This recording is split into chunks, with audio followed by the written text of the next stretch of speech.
Let's pack an order without alcohol. Para kay sa classmate ko si Ate Rachel. Kamusta ka dyan? Kung nanonood siya ng Rich. Ito, may bibigay din ako sa kanyang freebies. Ito guys.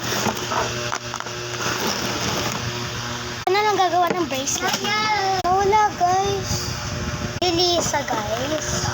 Bigyan ko din siya ng squishy.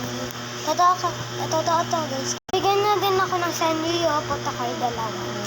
Dalawa na itong thank you. Hindi siya gagawa ng bracelet.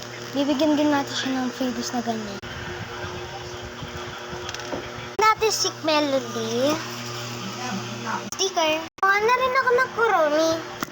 Ano na rin ako may Melody. Ay, for part 2.